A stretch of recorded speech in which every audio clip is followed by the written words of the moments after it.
Bihar BJP के core group की आज जो बैठक है दिल्ली में, दोपहर बाद यह बैठक होगी। कोर ग्रुप के सभी सदस्य मौजूद रहेंगे। प्रदेश अध्यक्ष सम्राट चौधरी इस बैठक में मौजूद रहेंगे। साथ ही बिहार बीजेपी प्रभारी विनोद तावड़े भी इस बैठक में मौजूद रहेंगे। लोकसभा चुनाव की तैयारियों को लेकर यह बैठक बुलाई गई है। विपक्षी दलों की बैठक से पहले रणनीति बनेगी। बिहार में महागठबंधन में नए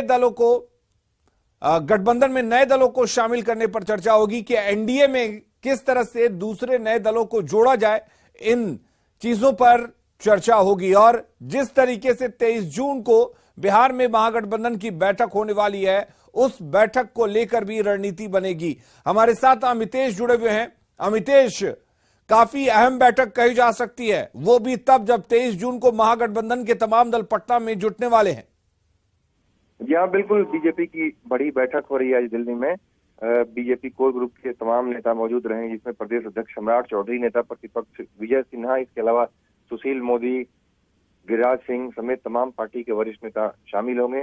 प्रभारी विनोद तावड़े की मौजूदगी में बैठक होगी और इस पर चर्चा की जाएगी बिहार की रणनीति को लेकर के आने वाले दिनों में किस तरह से लोकसभा चुनाव की तैयारी की जाए। और खास तौर से 23 जून को जो विपक्षी दलों की बैठक है, उसके पहले बीजेपी की तरफ से जो यहाँ पर दिल्ली में बैठक बुलाई गई है, उसका महत्व काफी बढ़ गया है। और तमाम बदलते परिवेश में इसका महत्व इसलिए बढ़ गया है कि जीतन राम मांझी की पार्टी जिस तरह से महागठबंधन से अलग हो रही है और जिस तरह से कल संतोष सोनवणे ने इस्तीफा दिया था, तो उसके बाद आगे क्या रणनीति अपनाई जाए, किस तरह से नए नए सहयोगी दलों को बिहार में अपने साथ जोड़ा जाए, इन तमाम बिंदुओं पर चर्चा होगी।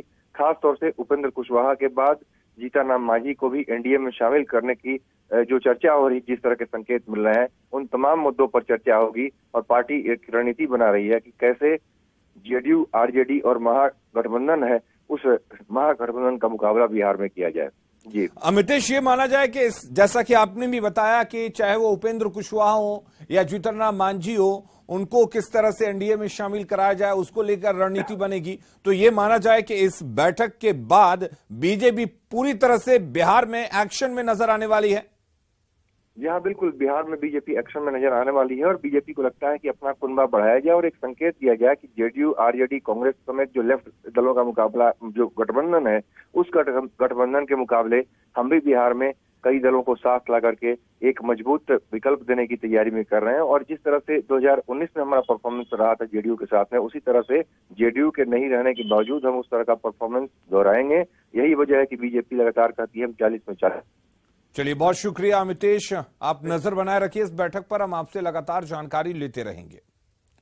और अगली खबर का रुख करते हैं। सूत्रों के हवाले से बड़ी खबर है कि 23 जून को पटना में विपक्षी दलों की होने वाली बैठक के पहले नीतीश कुमार मंत्रिमंडल का विस्तार कर सकते हैं। मंत्रिमंडल में सोनवर्षा से जेडीयू विधायक रत्नेश सदा को जगह मिल सकती है।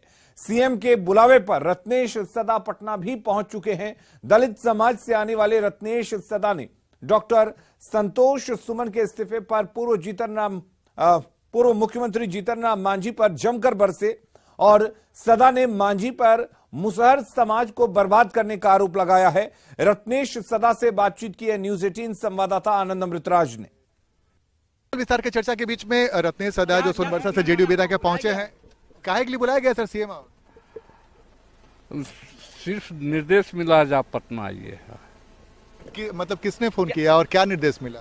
पहले तो संसदीय कार्य मंत्री फोन किए, उसके बाद सीएम साहब फोन किए और उसके बाद विजेंद्र बाबू फोन किए। मुख्यमंत्री का क्षेत्राधिकार है, उनका पर्सनल अधिकार है, वो बना देंगे तो बन जाएंगे। जीतन राम मांझी ने जो पार्टी छोड़ा उस पर क्या कहें? थोड़ा और बढ़ने दीजिए। जीतन राम मांझी के बेटे ने इस्तीफा जो दिया उस पर क्या कहेंगे? जीतन राम मांझी मुसहर समाज को बर्बाद करके रख दिया है और आने वाले दिन में जीतन राम मांझी का कोई वैल्यू नहीं रहेगा मुसहर समाज। अगर आपको मंत्रिमंडल विस्तार में जगह मिलेगी तो क्या कुछ आपकी प्राथमिकता रहेगी? प्राथमिकता रहेगी जो खास करके वंचित समाज को, महादलित समाज के, और जो भी काम होंगे समाज हित में सब करेंगे। तो मतलब मुख्यमंत्री आवास से आपको मिला न्योता कि भाई आप आइए यहाँ पर मिलिए? हाँ, न्योता मिला है। सोनवर्षा से विधायक जेडीयू के दलित समुदाय से आते हैं और मुख्यमंत्री आवास से बुलावे के बाद पहुंचे हैं पटना। मुख्यमंत्री से मुलाकात करेंगे और चर्चा बेहद गर्म है कि रत्नेश सदा को मंत्रिमंडल में जगह मिल सकती है। आनंद अमृतराज, न्यूज 18 नेटवर्क, पटना। और डॉक्टर संतोष सुमन के इस्तीफे पर जेडीयू अध्यक्ष ललन सिंह ने बयान दिया है। विलय के सवाल पर ललन सिंह ने हिंदुस्तानी अवाम मोर्चा को छोटी दुकान बताते हुए कहा कि इसमें हर्ज क्या था। वहीं डिप्टी सीएम तेजस्वी यादव ने कहा कि जीतन राम मांझी और उनके बेटे को भरपूर सम्मान दिया गया, लेकिन अब वे महागठबंधन के साथ नहीं हैं।